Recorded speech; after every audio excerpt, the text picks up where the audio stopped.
address, the company address, and also the project you are joining and the project ID number. And also the volunteer do not open before kung kailan tayo mag-bid opening. So as of now, it's October 31, 10 a.m. Okay. Yun lang po yung sa ceiling marking. Klaro naman po. May questions po ba? Okay, wala po. So next, ang ating i-discuss na is the documents to be submitted. So alam ko po, familiar po kayo dun sa mga documents na isasubmit since you're joining to other government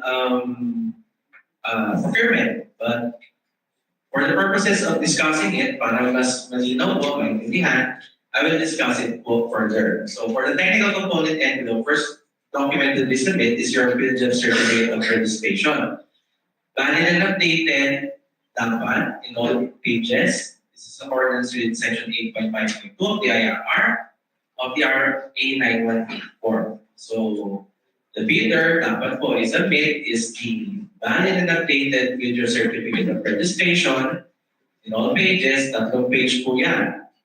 The certification, which is 2 pages, and the Annex A, which is your list of eligibility documents. So pag sinabing valid and updated, hindi lang si certification yung dapat valid and updated. Kailangan din po, all of the documents listed in your Annex A dapat valid and updated din. So that is your ETI or SEC registration or your mayor's permit, your tax clearance, your AFS. Dapat po valid and updated. So, pagpalig ka ng office, kung hindi siya, syempre, check nyo ng filters nyo, okay, valid pa po yan, updated pa during the opening. So, kung hindi man siya updated, or foresee nyo na hindi siya updated during the opening of bids, what you will do is to submit na kay PhilJEB the documents, for example, your mayor's permit that is already expired, and meron na kayong bago eh. So, submit na kay PhilJEB, sila na yung mag-update ng inyong PhilJEB certificate of registration. Ngayon dapat ang isubmit during the opening. So the Bank CWG will not accept the submission of separate document like your updated mayor's permit. Instead, ang tatanggapin lang is the valid and updated PhilJEB certificate of registration. So, okay, thank you po. So, just to i-reiterate lang po namin. There are documents na sinasabit pa rin na hindi po valid and updated yung the certificate of registration. Para makita nyo lang din po. So, my sample is the bid submission is April 3, 2023. The certification, this is the first page kasi makikita yung validity niya. So, dito po, March 22 kasi yung validity na March 22, 2023. So, during the bid opening or the deadline to submit the bids, hindi na siya valid. So, dapat ang ginawa niya, nagpa-update na siya kay PhilJEB, but hindi niya nagawa yan. So, the bidder, sinabit na pa rin, na-declare siya as eligible. And in addition, sa tax clearance niya, ang expiration is March 15, 2023. So, hindi na naman siya updated and valid during the bid opening. So, yun, si bidder was declared as ineligible for that matter. So make sure that your PhilJEB certificate of registration and your Annex A are all valid and updated during the bid submission. Thank you. So next document is a statement of all ongoing government and private contracts. This includes your contract awarded. Award na, may NOVA na, may contract pwede pa nag-start. That is your ongoing contract. Private and government contracts. Kailangan niyo po ilagay. So, meron tayong form, Annex A, Section 9 ng ating bidding forms. Gamitin niyo po yun. Ito po yan. Papakita po natin sa inyo. Ayan. Annex A, Section of all ongoing government and private contracts. So, kung all, dapat lahat. Malito pa lang kayo, lagay niyo po dyan. Since this ongoing contracts will be used later kung kayo po ay magsasabit ng net financial contracting capacity to check kung kaya nyo pang i-undertake yung project based on your financial capability. Kasi may factor po ito. Kung malaki na yung ongoing contracts nyo at di na kaya ng inyong assets and liabilities based on your AFS, syempre po, hindi magiging sufficient yung inyong financial capability to undertake the project. But we will discuss it later. So kailangan po ilagay ang lahat ng inyong ongoing contracts dito and please indicate the total value of the outstanding contract. So yung value of outstanding contract, yung kontrata na hindi pa nababayaran sa inyo, pero ongoing. Okay? And dapat po sign ito ni authorized representative of the bidder. So kung minsan po meron tayong mga projects na may milestones, 50% na bayaran na, yung part na lang na hindi nabayaran, yun po yung ilalagay ninyo for a particular project. That's your value of outstanding contract. Meron po tayo ngayon milestones na 50% na yung nabayaran, pero 50% hindi pa. That's your outstanding contract. So yan, kailangan nyo pa rin ilagay siya doon. Okay? Thank you po. So for the ongoing contracts, yung mga proof of your ongoing contracts, hindi nyo pa kailangan sa during the submission. Nasabit na lang po yan kapag kayo po yung take care as the bidder with single or lowest calculated fee. Kung kayo po yung budget with OPP. Doon pa lang kayo magsasabit during post-pub. But for this purpose, sa Annex A, just complete all the information needed dito sa ating form. No kayo nagbutan. Dapat sign the authorized representative of the bidder. So I have your sample document here to fit for the ongoing contract. So, may value outstanding contract, sign the authorized representative of the bidder. Fortunately, hindi niya naman nalagay yung mga information as to the documents that proving their or evidencing their ongoing contract. So, complete information, the bidder was declared as an individual. So, make sure na complete yung information nila. Okay, next. Next is the statement of bidder single largest completed contract, Annex B, of Section 19 forms. So for the subscription on the service of a data service provider for monitoring data analytics, the definition of singular contract, the procurement of subscription, the service of service provider for monitoring data analytics, the relevant period, should be at least 5 years from prior to the submission of bids, and dapat po i-valid ng inyong singular contract is at least 50% ng ating EPC. For the various enhances, the definition of similar contract is supply delivery distribution of manufacture of immediate devices and or its accessories.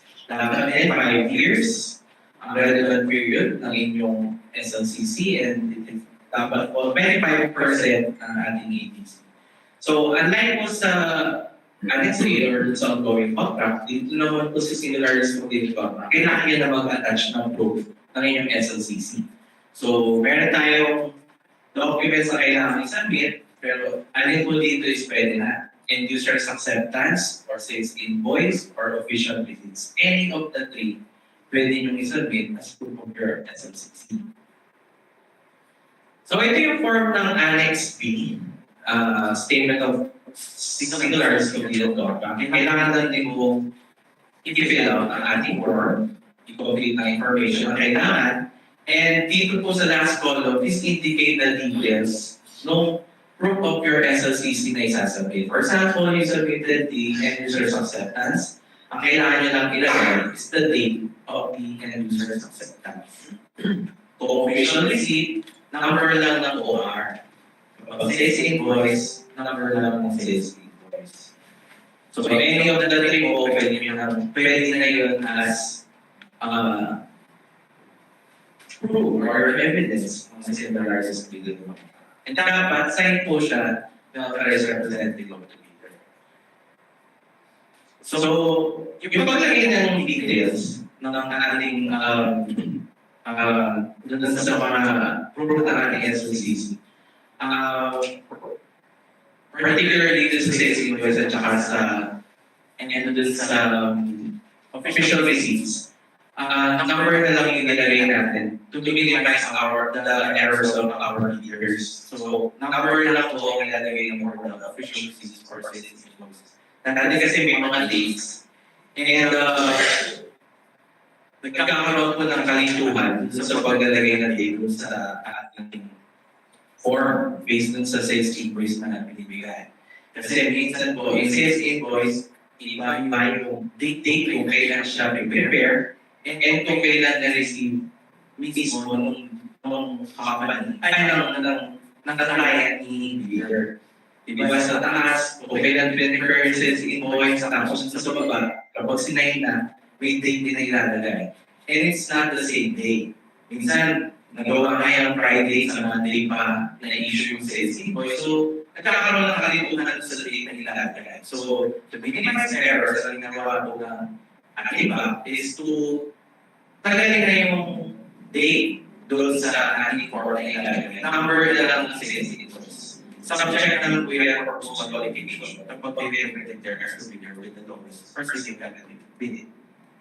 And then, to reiterate po, sa attachment ng IXC, kahit alin po sa tatlo, and user's acceptance, visual receipt, or sales invoice po, okay na po. Kahit alin po doon. So, additional reminder, as per GBP NBM number 040-2016-125-2015, election receipts cannot substitute for the submission of official receipts. So, kung election receipts ang ini-issue nyo for your projects na binabayaran kayo, hindi po siya tinatanggap as proof of your SLCC. Kung election receipts na meron kayo, mas hinina po na i-submit mo. Dapat po i-submit na lang sa IRS invoice or the letters of acceptance. So ito po yung mga issuances ni GBP regarding that. Ito yung 040-2016, this is 125-2015. Yan. So next document, meron po pala akong sample document na declared as civil for the similar background or SLCC. So binawasan na ako natin yung mga yung minimize natin yung errors. So binawasan na natin yung date. So dito po, since invoice number na ilalagay niya, mali pa rin siya.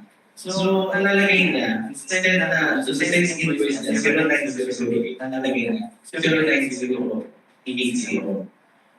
So, sinila lang siya, pero ang nakikinig pa kasi nag-enter siya as eligible. So, ang reminder lang po namin, since definitely hindi po kayo yung mismong gumagawa ng mga documents, meron kayong makasabot na gumagawa, but being the authorized representative and bidder who will sign this document, kailangan ko due diligence din po kayo bago yung pirmahan ng pirmahan nyo.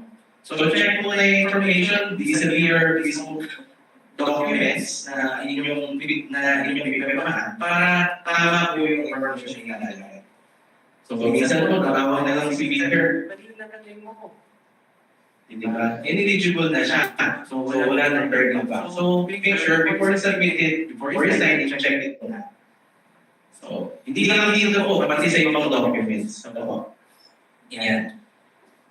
So, the next document is the bid security. So, sa bid security, you have marami tayong forms for bid security. Pwede in cash, cashier, or manager's check, bankrupt or guarantee, or revocable letter of credit. Dapat po, 2% siya ng ating APC. Kung surety bond, 5% po ng APC ang value ng inyong surety bond. So, for our expenses, ang 2% is 30,103.97. 5% is 75,259.92. Sa India, monitoring data analytics, ang 2% is 47,205 centavos. 5% is 180,012 pesos na hindi sa centavos. Nasa BPD docs din po yung schedule na yan. Ang mga yan. Nasa section 3, big data sheet, check na natin po pag kayo po ay gagamit.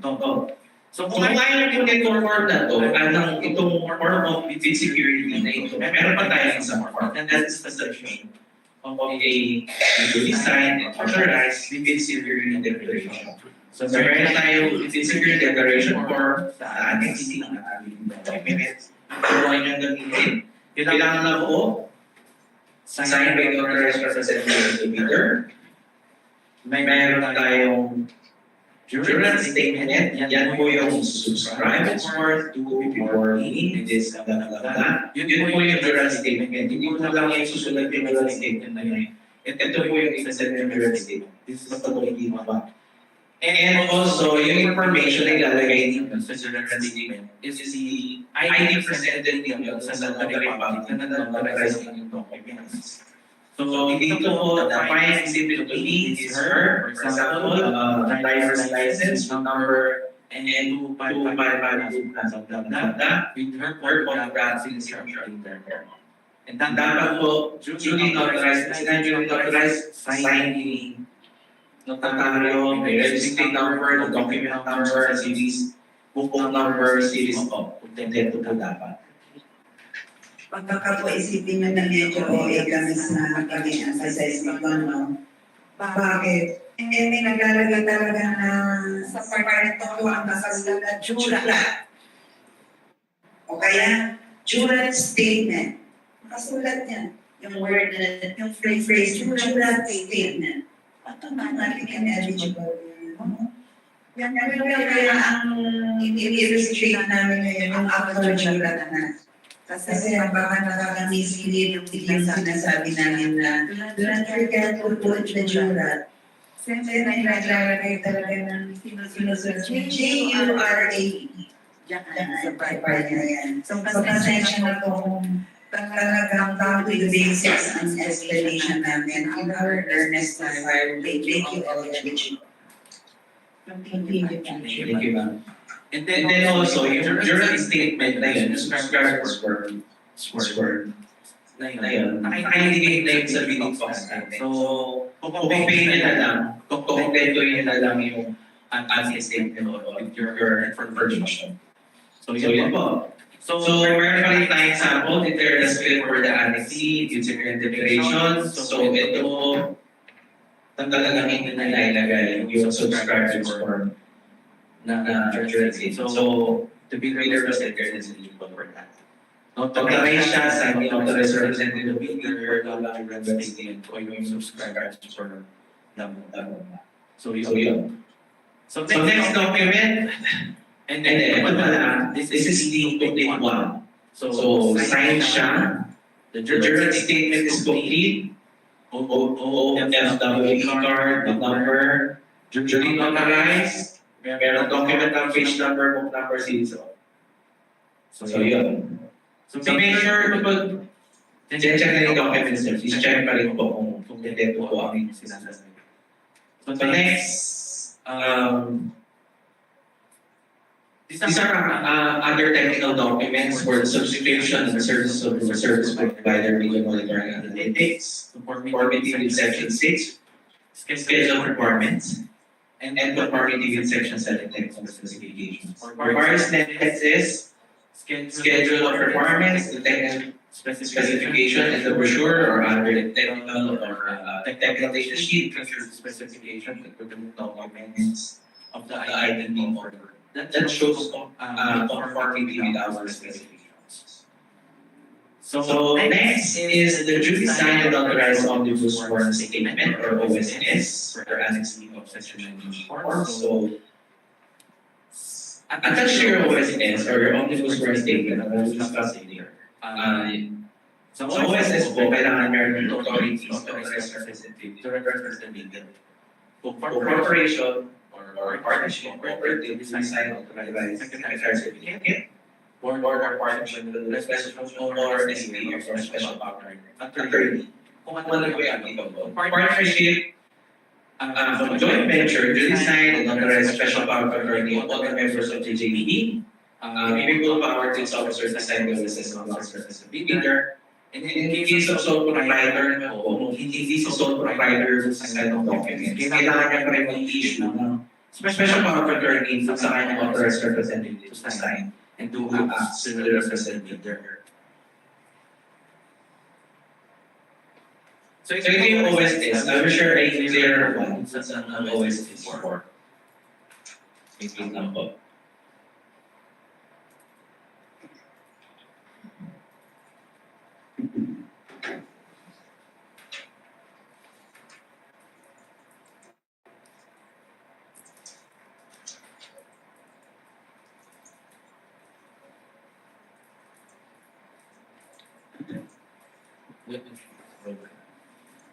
So dun sa ating omnibus work statement, kung mapapansin niyo po, emphasize ko lang po, meron mga paragraphs that are intended for depending kung ano yung company nyo. So private or you have your this is the paragraph for so private. For example, this is Ang ganda niya natin is ng corporation. sige po. Corporation po. One that is group. As simple that wala pa. Media leader corporation. Carbon Digital Incorporated as the corporation. National Digital Corporation. Ascension Manila Corporation. All our corporation. Magic Added Sales Corporation and Metals Offshore Corporation. All our corporations. So corporation po ba yun? Merong paragraph na kailangan nyo gamitin for the OSS. And yan, for example, sa number 1, there is a paragraph for sole proprietor. Yun yung gagamitin niya as a sole proprietor. And in the partnership or corporation of cooperative or joint venture, meron din siya kailangan gamitin ng paragraph. So, ayun po kayo doon. For corporation, definitely, gamitin nyo yung pangalawang paragraph sa number 1. And also, sa other paragraph din po, ganun din. Meron din kayo PPP kung ano po yung paragraph na gagamitin. Bakit po na-emphasize? The first tenses last time, ang nagagamit ng kasi is sa number 6. Ayan. Corporation siya, pero ang nagamit niya is for the partnership or cooperative. Ang difference niya is that sa corporation, there is non-office officer, directors, and controlling stockholders of the bidder is related to the head of the entity. Sa partnership, ang nakalagay lang is non-officer and members of the bidder is related to the whole, etc.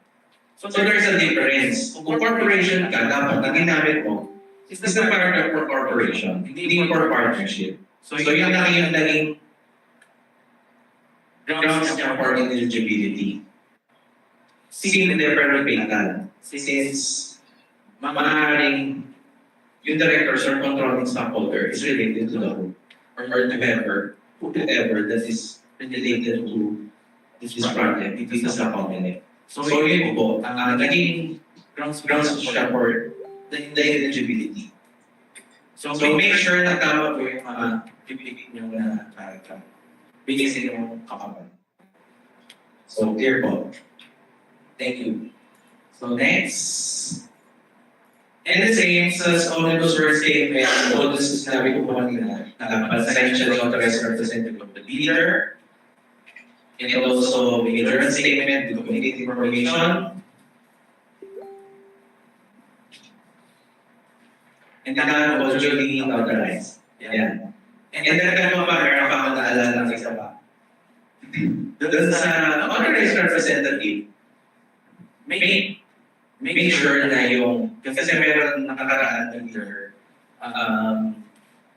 doon sa kanyang secretary certificate, syempre nakalagay po doon kung ano po yung kanyang authority to sign. Meron isang leader kasi, ang nailagay na is she was allowed to sign only after award. If awarded to one, but since nasa mission pa lang tayo, and hindi pa tayo na-award, so wala siyang authority to sign the documents na sinabi niya. So dahil doon, declare siya as ineligible kasi hindi authorized representative, yun nag-sign ng documents. So make sure kapag yung secretary certificate nyo, kompleto po yung inyong authority to submit bids, to sign any documents related to the project or part of the project. So yun po. Nagagad lang po yun. Hindi po. So next is the financial documents. Financial documents natin is for the submission of your NIC, that is your net financial capacity. So for instances, ang ating ACC is 1,505,198.34.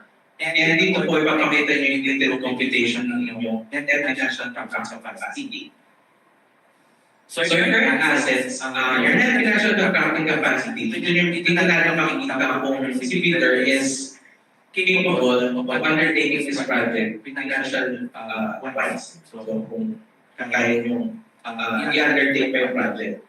Siyempre, meron pa rin kayo ibang projects na in-undertake. So kaya pa ba ng inyong financial standing during the time? So your current assets dun sa AFS, dun sa ating Business Certificate of Registration, nililist natin yung current liabilities na naka-indicate doon. And yung subtotal niya, i-multiply natin with constant number 15. So after we multiply it, that is your subtotal number 2, i-list naman natin yung value of outstanding contract dun sa inyong statement of all ongoing contracts na in-emphasize pa kanina, dapat nakalagay sa lahat ng inyong ongoing projects. Kaya kailangan lahat ng projects yung ongoing naka-indicate sa all ongoing contracts. Kasi may effect dito sa inyong financial standing. So yun.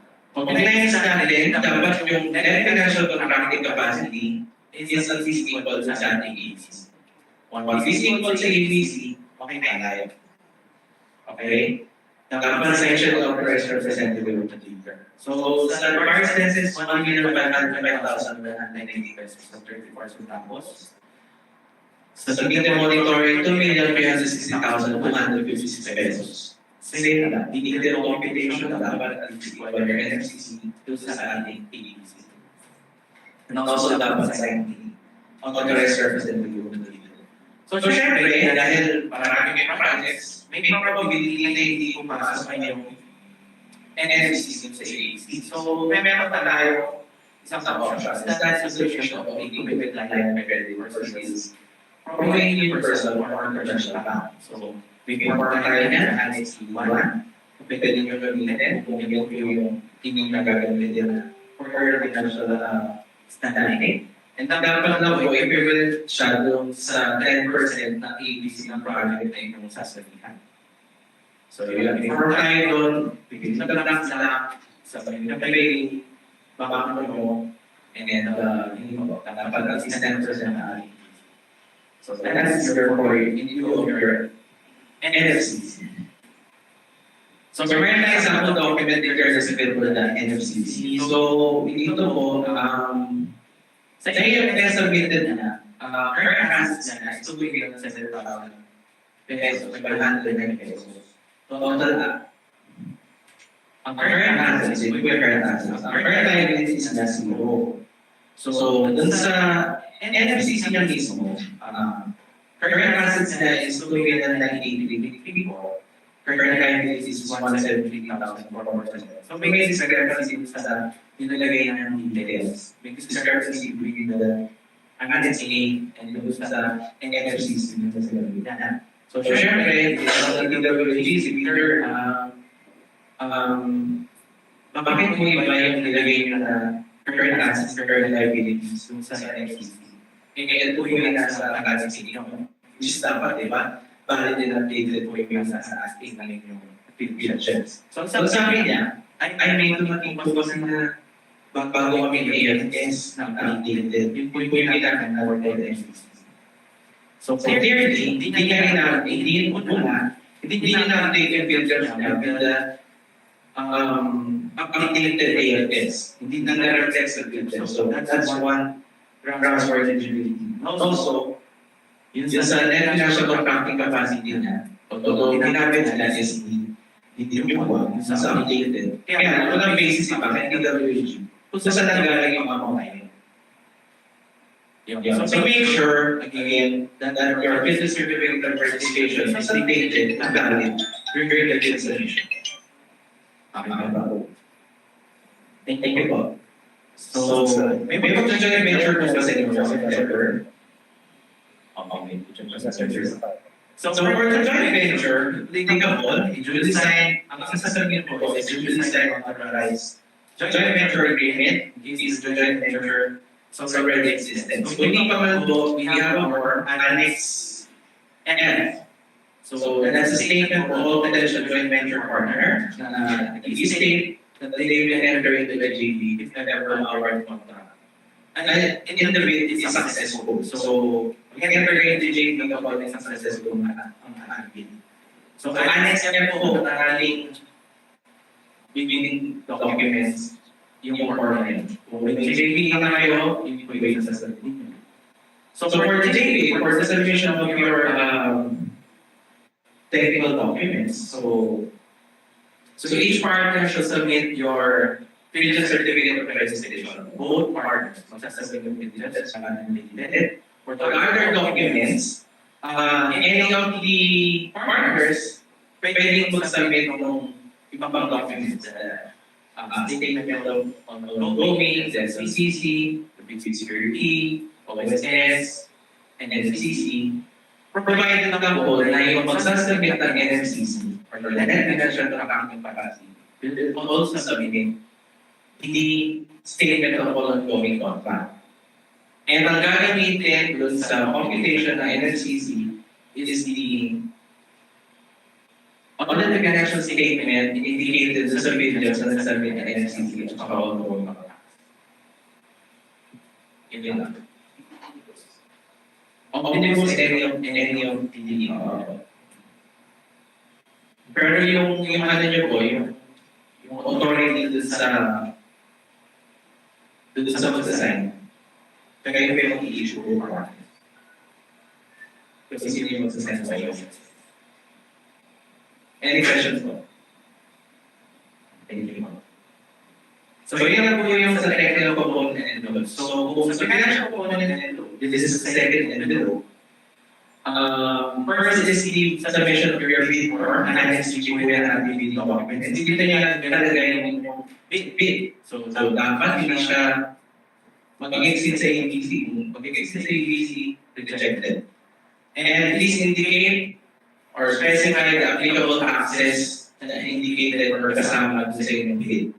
So, value-added tax, income tax, local tax, or other taxes na applicable. Kaya ito yung pag-sabi niya.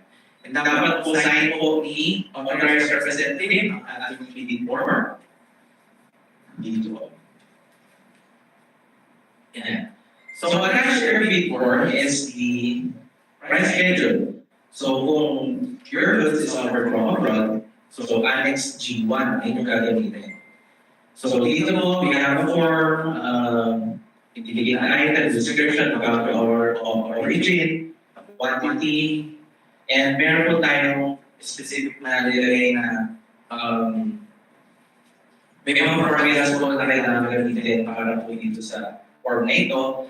Kailangan po yung sundin kasi pag in-evaluate po yan, kung ano po yung formula dyan, yun po yung gagamitin ng TWG ng bank sa pag-evaluate ng inyong bid. So, kung mayroon po kayong offer na fee sa ating government or pag-government, yung order na siya na po yung ilalagay ninyo. Don't use NA, applicable, or any other figures or character. Zero order na siya lang po. Dapat sign by the authorized representative of the bidder.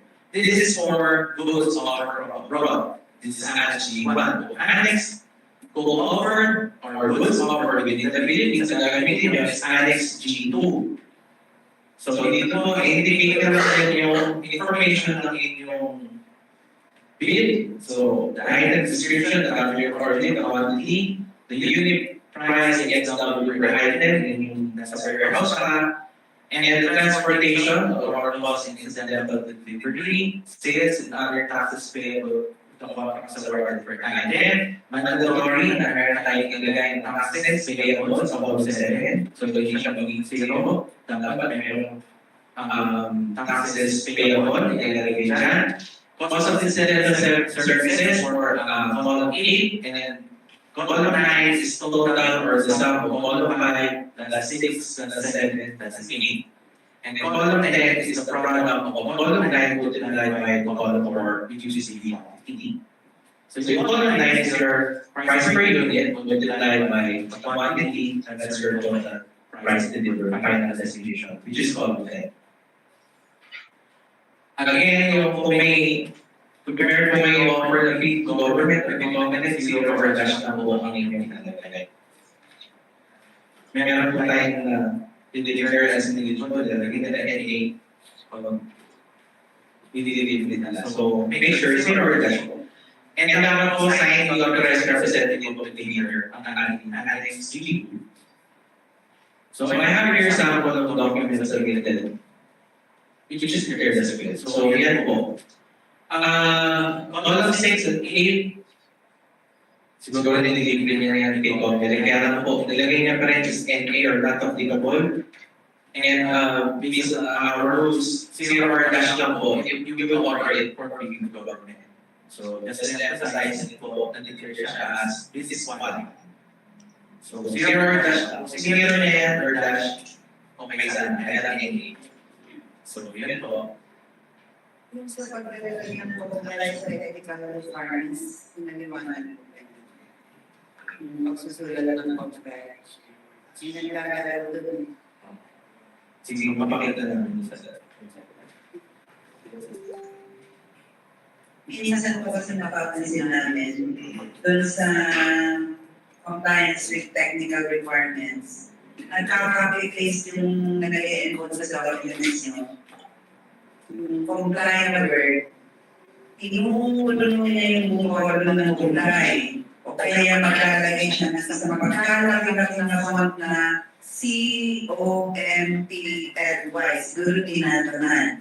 Pero hindi mo biro yun kasi merong instruction doon sa first part. Makikipasa nga yung instruction, ganyan. structure. Leader must take I want to emphasize the part that says that it should be bawal parameter. Statement of comply must leader must state in the second column either comply or not comply. Again, each of the individual parameters of each specification stating the corresponding performance parameter of the equipment offered. Stating the corresponding performance parameter of the equipment offered against each unit. Magmula sa against each. Against each of the individual parameter. Ano ang individual parameter? Pakitaas. Halimbawa, isang individual parameter ito. So, comply. Mukhang makulit, pero ito another individual parameter. So yung iba, tinataman, in-merge nila itong buong column, tapos sa malaking comply na pababa yung isusulat nila. So pinapasa namin yun. Please tell your encoders. Para nakikipaglaro sa amin eh. We need to know if really you will be able to comply with each of the parameters. Sasabihin po natin sa staff natin, sa user ito, minsan nasa border na, ginagawang border yung naglalaro, mga bata. I think, no offense meant to the Gen Z, to the millennials, to the other generations are very young. They make use of the copy-paste button to put those many comply, parang mocking the procedure already. So, yan po, ganyan. Bawal isang parameter comply just to make sure na nalalaman po namin na capable kayo of complying or delivering the requirements that we have stated. Okay po? Okay po? Thank you. Thank you. And also, just to add, nung nakaraan po, we observe yung innovator, di naman po ulit. Meron sila, yung technical specification, nire-type. So, ang tendency po niyan kasi, meron tayong pwedeng makalimutan or magkamali, magkamali yung type, so, type error. So, doon po sa itaas ng ating form, ayun po, doon pa po sa taas. Yan. Please use this form to that type of alter.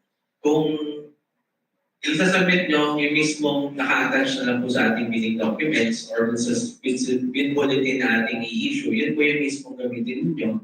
Yun na lang po yung inyong lagyan ng comply or non-comply. Opo, and signature. Okay lang naman po kahit sulat kamay, type po, typewriter, basta klaro po yung pagkakalagay ng mga information. Wala naman po problema doon. So, mas mainam po yung kaysa i-retype tapos may kaligtaan na words or figures or whatever. Ano po? Yeah. Yun lang po. Thank you po, ma'am. Thank you po. Thank you so much, Patrick, for patiently explaining all the details of the procedures. Any questions?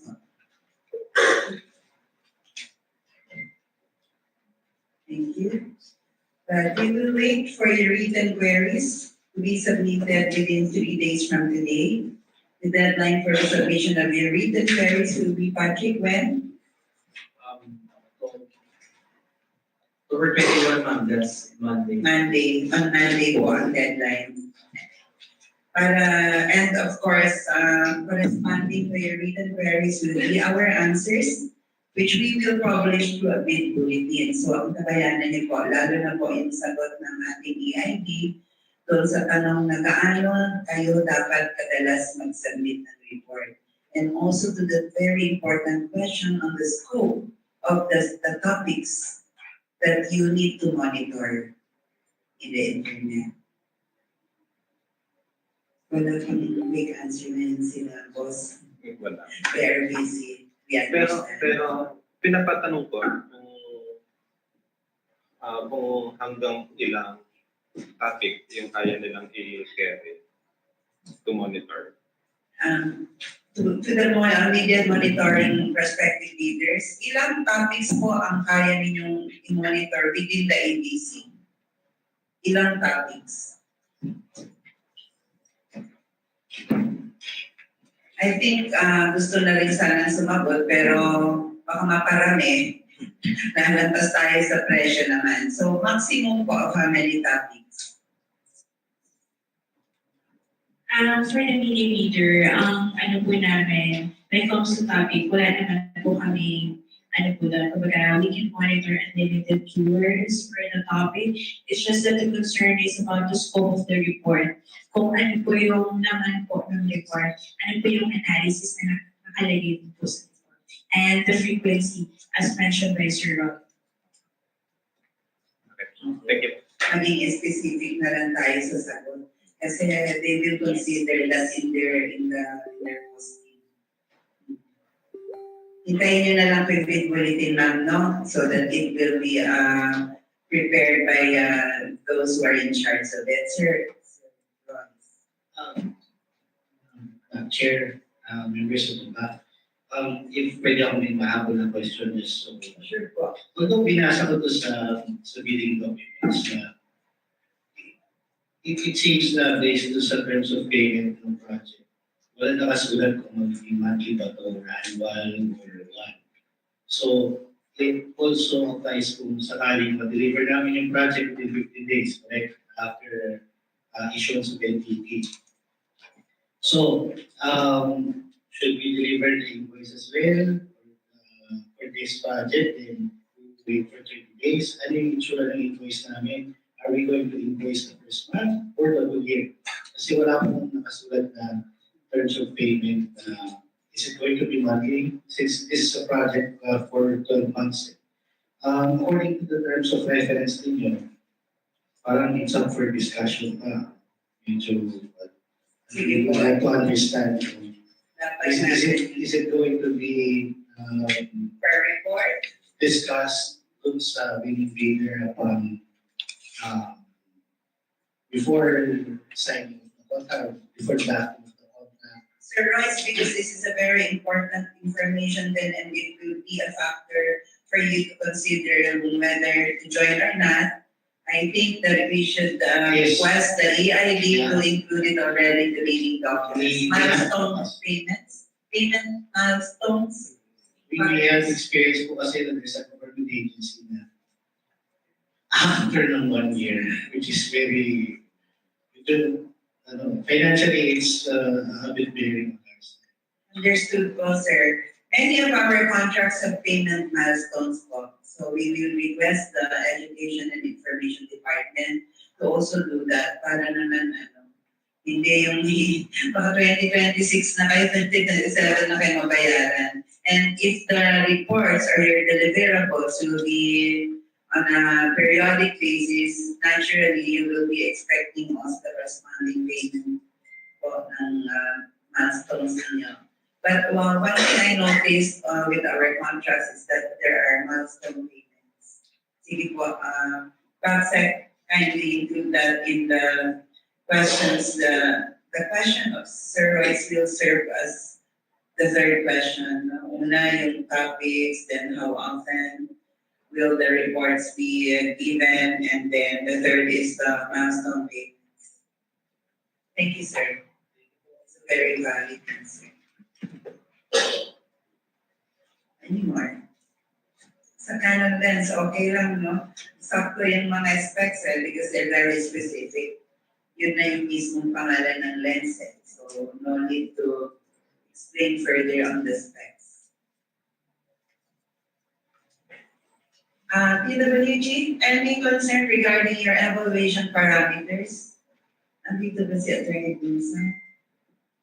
Since these are subscription, these are services, what will be your basis in evaluating the documents of the bidder? Any concern? These are not actual objects or products that you can physically examine. Services talaga to eh. May mga certificate, may mga, ano yung mga nire-require natin? Based wala akong specify ang end user unit on the certifications that need to be submitted sa kanila terms of reference. Is this a relatively new industry? No. No? Been for decades already? In a way, it's a niche market. The service is not necessity per se. Some would still consider it as niche market. But two communication department all over the world, all over the Philippines, in the corporate world, even the government agencies, it's a necessity. Yes, sir, thank you. How do you improve your capabilities, sir? Or how do we evaluate your, There are global organizations that provide for certain standards, and it's not certification per se, but there's they award those agencies with very exceptional standards for this. award? Yes. Sige, since the PWG head is not present, but are there documents that we are requiring? Licenses of professionals within their ranks, walang ganon. First, Okay lang po sa we will ask na rin po the end user. ano yan sila? Kasi palagay ko, does your silence mean, okay na kayo, you will be able to evaluate their papers? Kasi kadalasan, pag services tayo, I understand you are requiring certifications, right? May mga ano pa nga tayong requirements and licenses ng professionals na iproprovide nila. So maybe we can discuss it further with anong klaseng patunay ang kailangan ng end user unit para makontento or na-satisfy po kayo na itong mananalo na bidder ay yung hinahanap nyo, yung qualified, yung maproprovide ang kailangan nyo na services. So, Patrick, there should be a discussion between the PWG and the Education and Information Department with your assistance. Thank you so much. Thank you. Any updating of attendances, Patrick?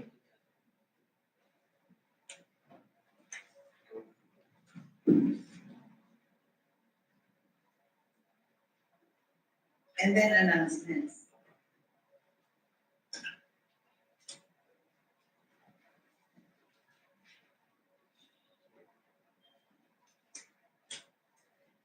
For the attendance for the PWG, we have Mr. Jesse E. Marquez, Ms. Suzette R. Manuel, Ms. Esperanza L. Nicolas, Ms. Maria Corazon Ardanao, Ms. Guadalupe Maceda, for the Internal Audit Department, Mr. Ron Errol Guadalupe. For the EID, Mr. Labert Manzano, Mr. Kurt Montemayor, and also for the EID, the end user, Mr. Altair Patay. Yeah. Okay, That's all, madam. thank you. Announcements? Upcoming bidding activities? Yes, ma'am. I understand we will conduct a pre-prog after this. Name na ba yan? Yes, we have three provide after. Yes. Kaya Some reminders lang po, so available na po ang ating documents sa ating Builders website, government website, for downloading, or you can secure that sa ating secretariat, just pay the applicable fee prior to your submission of bids. So, pwede kayo mag-valid anytime, ID, ID, certificate. Kung sa bank secretariat po kayo magbabayad ng payment to cash. Punta lang po sa bank secretariat, you may issue an order payment and then provide po sa condition, pwedeng online, through transfer or bank deposit. So the common bank transfer account number is 001210426. You send your proof of your payments back to the Secretary of Government. So the bidding documents fee for both projects is 5,000 pesos parehas. Exclusive of bank charges and any announcement. Yung queries po, again, until October 31 sa Monday, the bank will answer that through a bid bulletin that will be issued on October 24, posted the dividends and government website.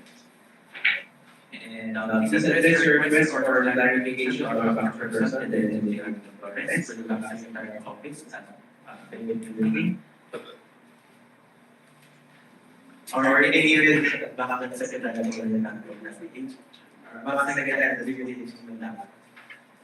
So, in accordance with section 22.5 of the IRR, so it shall be the responsibilities of the bidder na mag-secure ng bidding warrants or security implementation ng bank. Kung nakapag-submit po kayo calculations of the bid bulletin, so ilalagay po yung withdraw or modifier bids that is pursuant to section 26 of the same IRR.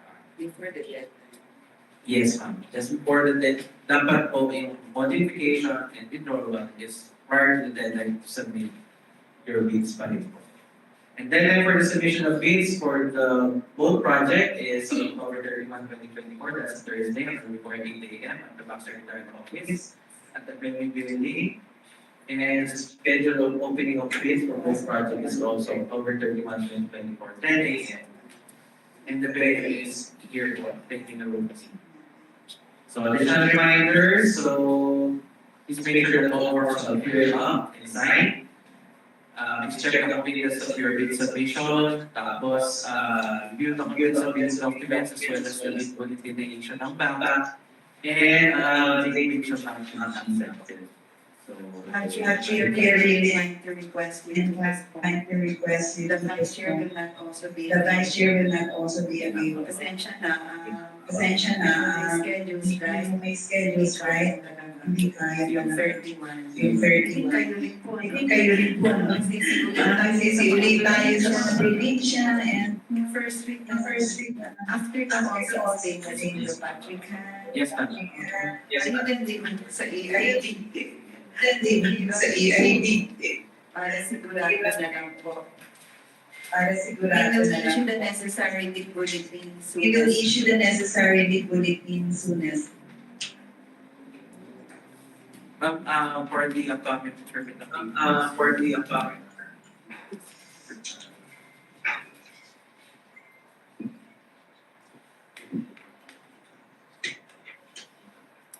So later, ma'am, will be having the procurement conference before the provision of automated biometric identification system. And after this also on the 21st of 26th of October, We have bunches of procurement pre-procurement conferences conferences for the projects of the IPED and physical projects and purchase requests. requests. So contribution So for the contribution internet for the internet protection or security, security, the application security testing of our application, application, cybersecurity cybersecurity division, network and monitoring network and monitoring analyzer, and analysis, GDR, XDRC, software application for cybersecurity division. And on the 22nd, provision for component project management tools for office. Commissioner Commissioner Dennis, provision of provision content of internal network network here at the here at the main main office. office. That's all, ma'am. That's all naman mga covered. Thank you. Salamat, Patrick. Any question? I hear no question, so are there any other matters that needed to be discussed, Patrick? Salamat po for participating in today's video conference. We really appreciate your presence. We are looking forward to your participation during the bid submission. Sana po lahat kayo sumali. And please again, I am reminding you to monitor the issuance of our bid bulletin so that you will have the answers that you deserve doon sa questions ninyo. Deserve topics and doon sa frequency of the submission of report, doon sa topics and the milestones. Thank you so much, everyone. Colleagues also, thank you. See of the submission of reports and also the milestones. There being no further questions, thank you so much, everyone. Colleagues also, thank you. My fellow members, maraming salamat po. There being no further questions, the briefing conferences are adjourned. Good morning, everyone. Please, kaya pala din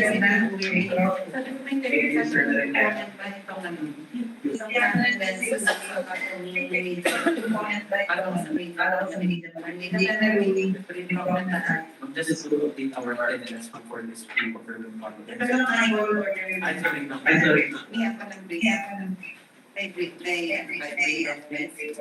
Might be over.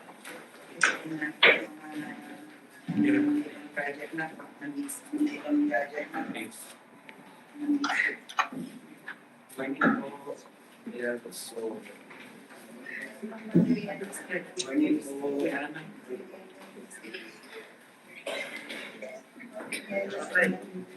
Good morning, ladies and gentlemen. Noting the presence of quorum in the composition of this committee, and I'll call this pre-procurement conference to order. Today we are conducting the second pre-procurement conference for the supply, delivery, and installation of automated biometrics identification systems, or ABIS, for relativity solution with data-based interconnectivity. As we have already done the preliminaries earlier, may I just please ask for the attendances, Patrick? In addition to our materials earlier, which are. So you are adopting the attendances minus the readers. Yes. For Minute kindly adopt the attendances that we had earlier, except for the leaders for the two projects that we conducted a pre-bid conference on. But there are additional attendees, and please maybe have them for the record. From the Information Technology Department, our Serving Officer, the Chief Admin Officer of the Systems Operations Division, Mr. Ruby Benalma, and also we have Mr. Brian Persola, our editor. Thank you, Bob.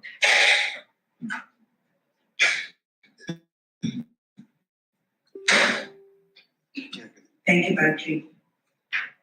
We will immediately go into the readiness check, but please allow me